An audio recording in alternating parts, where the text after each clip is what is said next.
आज की यह सत्य घटना एक ऐसे परिवार की है जिनको अपने घर में सिर्फ लड़का ही चाहिए था। वो नहीं चाहते थे कि उनके घर में किसी भी लड़की का जन्म हो। इसलिए जब उनके घर में एक बच्ची का जन्म हुआ तो उन्होंने कुछ ऐसा किया जिसको सुनकर आप भी दंग रह जाओगे। और भगवान शिव ने कैसे उस बच्ची की रक्षा की और उन परिवार वालों को कैसे सजा दी, यह सुनकर भी आप हैरान रह जाओगे। घटना 2011 की राजस्थान के जैसलमेर के गांव की है।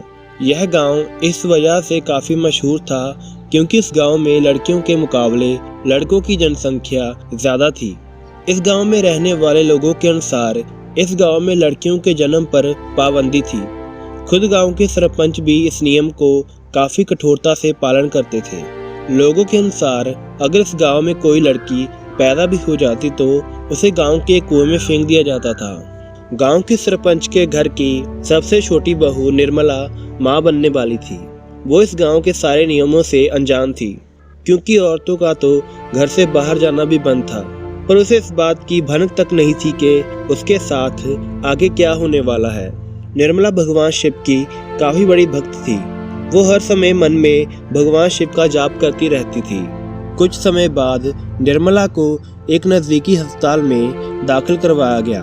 सरपंच के सारे परिवार को यही अपेक्षा थी कि उनके घर में लड़के का ही जन्म होगा क्योंकि उनके घर में पहले भी 2 बड़ी बहुओं के लड़के ही थे। पर निर्मला ने एक प्यारी सी बच्ची को जन्म दिया। बच्ची देखने में काफ़ी खूबसूरत थी, पर जब इस बात का पता सरपंच के परिवार को चला तो वह आग बबूला हो गए। उन्होंने निर्मला के होश में आने से पहले ही उस बच्ची को ले जाकर कुएं में फेंकने का मन बना लिया। उन्होंने बच्ची को एक कपड़े में लपेटा और अस्पताल से कुएं की ओर ले गए।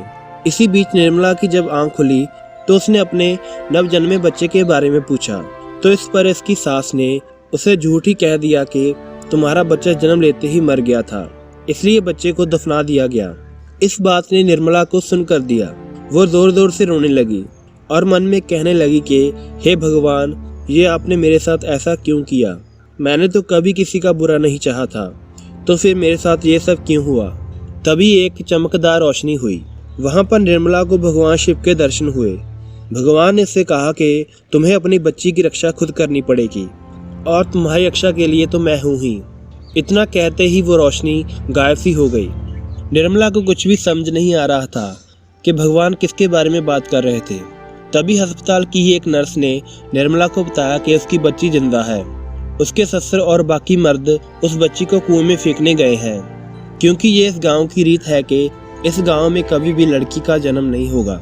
जिसे सुनकर निर्मला को महादेव का वो इशारा समझ आ गया कि उसे अपनी बच्ची की रक्षा खुद करनी पड़ेगी।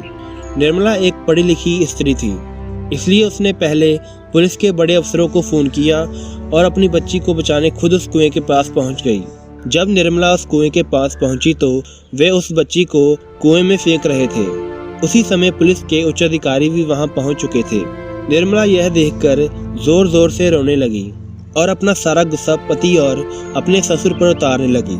पुलिस वालों ने निर्मला को संभालने की कोशिश की और उन सभी को गिरफ्तार करने का आदेश दिया, पर अचानक तभी कुछ ऐसा हुआ जिसे देखकर वहां खड़े सभी लोग हैरान रह गए।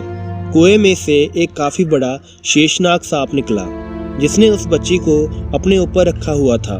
वो शेषनाग निर्मला के पास आया और निर्मला ने बच्ची को उठा लिया और वो शेषनाग वहां से गायब हो गया। दूसरी तरफ निर्मला के ससुर को भी एक काफी जहरीले सांप ने काट लिया और उसकी वहीं पर तड़प तड़प कर मौत हो गई। तभी वहां पर एक आवाज आई कि जो भी इस गांव में किसी नवजन्मी बच्ची को हानि पहुंचाने की कोशिश करेगा उसकी मौत उसी वक्त हो जाएगी। उस दिन के बाद जिसने भी इस गांव में किसी नवजन्मी बच्ची को हानि पहुंचाने की कोशिश की उस व्यक्ति को उसी समय एक जहरीले सांप ने काट कर मार दिया। इस तरह भोलेनाथ अपने भक्तों की रक्षा करते हैं और लोगों को न्याय दिलाते हैं।